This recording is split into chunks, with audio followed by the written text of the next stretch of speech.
दोस्तों नमस्कार। आज की कहानी बहुत ही पुरानी है और बहुत ही सीख देने वाली है। अगर इस कहानी को आपने पूरा सुन लिया तो यकीन मानिए जीवन में आपकी आधी समस्याएं स्वतः ही हल हो जाएंगी। तो कहानी ध्यान से सुनिएगा। यह कहानी अकबर और बीरबल की है और इस कहानी से हमें यही सीख मिलेगी कि बिना सोचे समझे किसी को बड़ा दंड नहीं देना चाहिए। हर काम को सोच विचार कर ही किया जाना चाहिए। साथ ही एक छोटे से झूठ की वजह से भी किसी व्यक्ति का आकलन नहीं करना चाहिए। वो व्यक्ति ऐसा होगा क्योंकि कुछ परिस्थितियां ऐसी होती हैं जिसमें लोगों को झूठ बोलना उनकी मजबूरी बन जाती है। तो चलिए शुरू करते हैं। मैं हूं राजेश्वर विश्वकर्मा और आप देख रहे हैं राज स्टोरी। बहुत समय पहले की बात है। अकबर के महल में कई कीमती सजावट की वस्तुएं थीं, लेकिन एक गुलदस्ते से अकबर को खास लगाव था। इस गुलदस्ते को अकबर हमेशा अपनी पलंग के पास रखते थे और एक दिन अचानक महाराज अकबर का कमरा साफ करते हुए उनके सेवक से वह गुलदस्ता टूट जाता है। और आप तो जानते ही होंगे कि अगर महाराज की कोई कीमती वस्तु टूट जाती है तो फिर तोड़ने वाले को क्या दंड मिलता है कि आपको कई कहानियों में सुन सुन के पता तो हो ही गया होगा। आगे सुन लीजिए। सेवक ने घबराकर उस गुलदस्ते को जोड़ने की बहुत कोशिश की, लेकिन नाकाम रहा।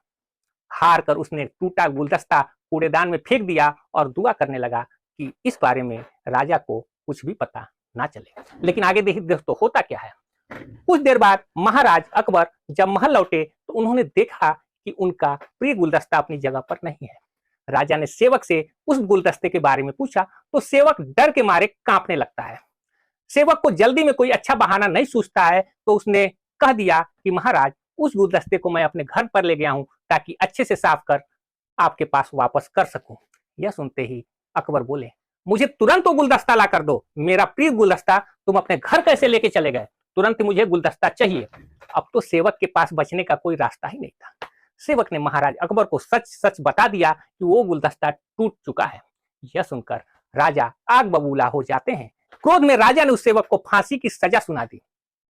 महाराज का गुस्सा तो आप जानते ही होंगे, अक्सर कहानियों में आपने सुना होगा, वही हुआ।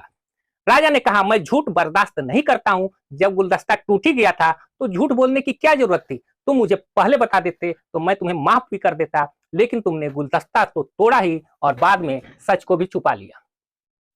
अगले दिन इस घटना के बारे में जब सभा में जिक्र हुआ तो बीरबल ने इस बात का विरोध किया। बीरबल बोले कि झूठ हर व्यक्ति कभी न कभी बोलता ही है। किसी के झूठ बोलने से अगर कुछ बुरा या गलत नहीं होता तो झूठ बोलना गलत नहीं है। बीरबल के मुंह से ऐसे शब्द सुनकर अकबर उसी समय बीरबल पर भड़क जाते हैं।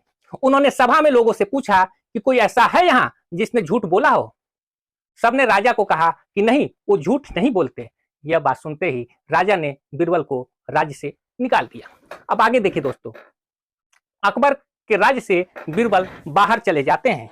राज दरबार से निकलने के बाद बीरबल ने ठान ली कि वो इस बात को साबित करके रहेंगे कि हर व्यक्ति अपने जीवन में कभी न कभी झूठ बोलता है।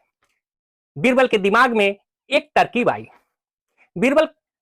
जिसके बाद बीरबल ने सीधे सुनार के पास चले जाते हैं। उन्होंने जौहरी से सोने की गेहूं जैसी दिखने वाली बाली बनवाई और उसे लेकर महाराज अकबर की सभा में दोबारा पहुंच गए। अब देखिए दोस्तों, अकबर ने जैसे ही बीरबल को सभा में देखा तो पूछा कि अब तुम यहाँ क्यों आए हो? बीरबल बोले, जहांपनाह, आज ऐसा चमत्कार होगा जो किसी ने कभी नहीं देखा होगा। बस आपको मेरी पूरी बात सुननी होगी।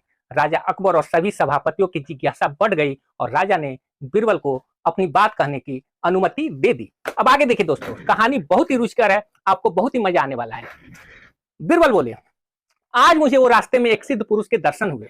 उन्होंने मुझे यह सोने से बनी गेहूं की बाली दी है और कहा कि इसे जिस भी खेत में लगाओगे वहां सोने की फसल उगेगी। अब इसे लगाने के लिए मुझे आपके राज्य में थोड़ी सी जमीन चाहिए। राजा ने कहा, यह तो बहुत अच्छी बात है, चलो हम तुम्हें जमीन दिला देते हैं।